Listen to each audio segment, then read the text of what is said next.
नमस्कार। आजको यस विशेष विश्लेषणमा स्वागत छ। ल, आज एउटा यस्तो विषयमा कुरा गरौँ जसले हाम्रो सम्पूर्ण जीवनलाई नै प्रभाव पार्छ, त्यो हो पैसा। खास गरी आज हामी रिचर्ड टेम्पलरको निकै चर्चित पुस्तक द रुल्स अफ मनीका आधारभूत नियमहरूलाई केलाउँदैछौँ। आखिर आर्थिक स्वतन्त्रता कसरी प्राप्त गर्ने त? पैसा कमाउने, जोगाउने र बढाउने कुरा कुनै जादु पक्कै होइन है। यो त एउटा विज्ञान हो, एउटा स्पष्ट वास्तुकला हो। आउनुहोस्, यही वास्तुकलाका आधारभूत नियमहरू आज बुझ्ने प्रयास गरौँ। अब एउटा प्रश्न, के धनी हुनु भनेको भाग्यमानी हुनु मात्रै हो त? हामी धेरैलाई के लाग्छ भने धनी बन्न कि त ठूलो पुर्ख्यौली सम्पत्ति चाहिन्छ, कि असाधारण प्रतिभा, नभए चिठाने पर्नुपर्छ। सानैदेखि हाम्रो दिमागमा यही कुरा हालिएको हुन्छ कि प्रशस्त पैसा कमाउनु भनेको केही मुठ्ठीभर भाग्यमानीहरूको मात्रै खेल हो। तर के यो साँच्चै सत्य हो त? पटक्कै होइन। यो त एउटा यस्तो ठूलो भ्रम हो जसले धेरैलाई सुरुमै हार मान्न बाध्य बनाउँछ। एउटा अचम्म लाग्दो तथ्याङ्क हेरौँ है। 80% हो, विश्वका 80% करोडपतिहरू सेल्फ मेड हुन्।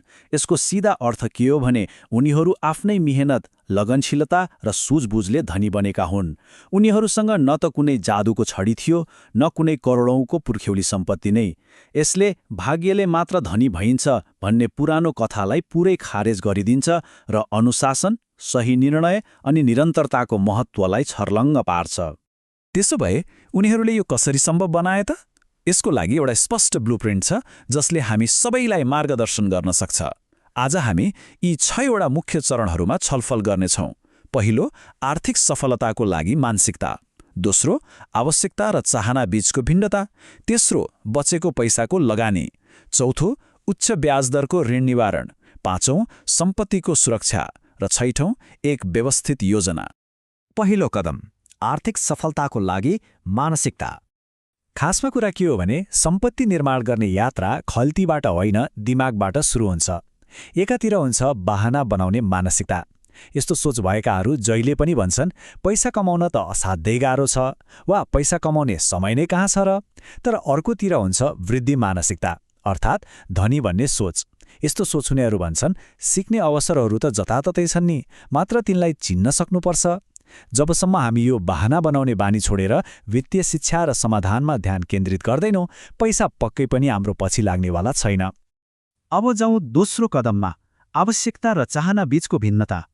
यहाँनिर आवश्यकता र चाहनालाई स्पष्ट रूपमा छुट्याउनु एकदमै जरुरी छ। सामान्य वासस्थान, दैनिक खाना र भरपर्दो यातायात हाम्रा आवश्यकता हुन्। यी बिना जीवन चल्दैन। तर सधैँ महँगो रेस्टुरेन्टमा धाउनु, हरेक वर्ष नयाँ मोडलको फोन फेर्नु वा ब्रान्डेड लुगा मात्र लगाउनु, यी सबै चाहना मात्र हुन्। उदाहरणका लागि अमित र रोहनको कथालाई लिन सकिन्छ।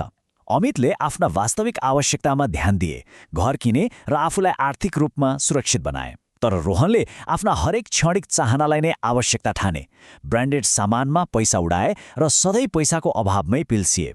यो सानो भिन्नता बुझ्नाले जीवनमा साँच्चै ठूलो परिवर्तन ल्याउँछ।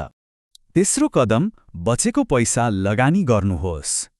लगानीको जादुलाई दुई व्यक्तिको उदाहरणबाट बुझ्ने प्रयास गरौँ। रवि र सञ्जय। दुवैको मासिक कमाई उस्तै छ। रवि अलिक खर्चालु स्वभावका छन्। उनले सबै पैसा महँगा ब्रान्डमै उडाउँछन्। नतिजा, उनी आज त एकदमै धनी र आकर्षक देखिन्छन्, तर लामो समयको दौडमा उनी रित्तोहा अर्थात् गरिब नै रहन्छन्। अर्कोतर्फ सञ्जय एक लगानीकर्ता हुन्। उनले महिनाको 10,000 नियमित लगानी गर्छन्। अहिले उनी एकदमै सामान्य जीवन बिताइरहेका छन्, तर समय बित्दै जाँदा उनको त्यही लगानीले यति धेरै निष्क्रिय आम्दानी अर्थात् प्यासिभ इन्कम दिन्छ कि पछि गएर उनले काम नगरी पनि आरामले जीवन चलाउन सक्छन्। पैसालाई खर्च गरेर सकाउने कि लगानी गरेर बढाउने, छनोट आफ्नै हातमा छ। त्यसैले सबैभन्दा महत्त्वपूर्ण कुरा भनेको आजैबाट लगानी सुरु गर्नु हो। सानै रकमबाट सुरु गरे पनि केही फरक पर्दैन, तर निरन्तरता भने हुनै पर्छ। बचतलाई बिजुली वा इन्टरनेटको बिल तिरे जस्तै एउटा अनिवार्य दायित्व मान्नुपर्छ। खर्च गरेर बचेको पैसा बचाउने होइन, सुरुमै बचत गरेर बाँकी रहेको पैसा मात्र खर्च गर्ने बानी बसाल्नुपर्छ। र त्यो बचतलाई ब्याङ्कको साधारण खातामा मात्र थन्काएर होइन, यस्तो ठाउँमा लगानी गर्नुपर्छ जहाँबाट पैसाले नै अर्को पैसा कमाओस्। चौथो कदम, उच्च ब्याज दर ऋण हटाउनुहोस्। ऋणको पासो यो एउटा यस्तो डरलाग्दो दुश्चक्र हो जहाँ मानिसहरू देखावटी जीवनशैली धान्नकै लागि क्रेडिट कार्ड वा महँगा गाडीको लोन जस्ता उच्च ब्याज दरका ऋणहरू लिन्छन् अनि एउटा ऋण तिर्न फेरि अर्को ऋण लिन्छन्। स्रोतमा उल्लेख गरेको अभिषेककै कथा हेरौँ न।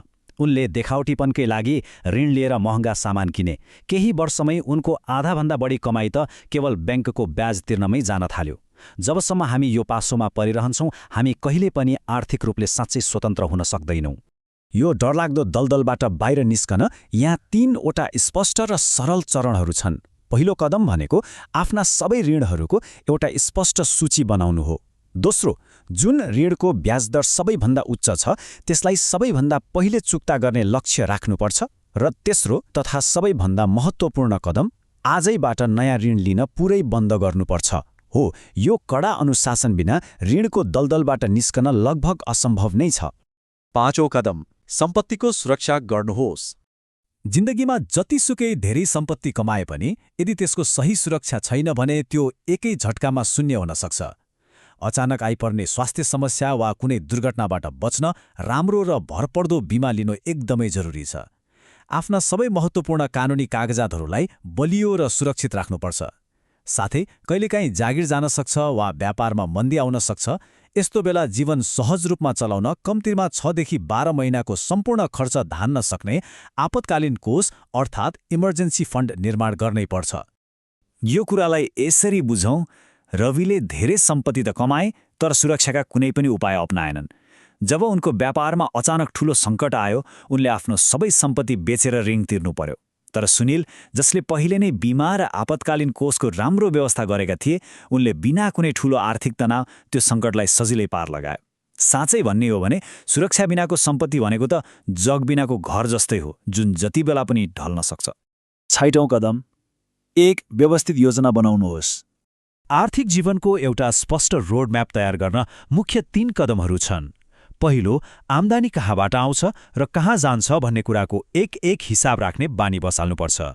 दोस्रो, ती साना तर निरन्तर भइरहने फजुल खर्चहरू जसले बिस्तारै खल्ती रित्तो बनाउँछन् तिनलाई तत्काल बन्द गर्नुपर्छ। र तेस्रो, भविष्यको लागि स्पष्ट लक्ष्य तय गर्नुपर्छ, जस्तै 5 वर्षमा के हासिल गर्ने, 10 वर्षमा कहाँ पुग्ने। गन्तव्य नै थाहा नभएको यात्राले त कहिले सफलताको शिखरमा पुर्याउँदैन, होइन र? आजको यस विश्लेषणलाई एउटा गहिरो र सोचनीय प्रश्नको साथ टुङ्ग्याउन चाहन्छु। के पैसाले जीवनलाई नियन्त्रण गर्नेछ वा जीवनले पैसालाई नियन्त्रण गर्नेछ? यदि हामीले यी आधारभूत नियमहरूलाई बेवास्ता गर्यौं भने हामी जिन्दगीभर पैसाकै पछाडि भागिरहनेछौँ र पैसाले नै हाम्रा निर्णयहरू तय गर्नेछ। तर यदि हामीले आजैबाट मानसिकता बदल्ने, बचत तथा लगानी गर्ने र सही योजना बनाउने अठोट गर्यौं भने हामी पैसालाई पूर्ण रूपमा आफ्नो नियन्त्रणमा राख्न सफल हुनेछौँ।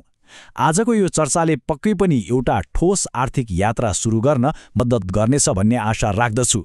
धन्यवाद।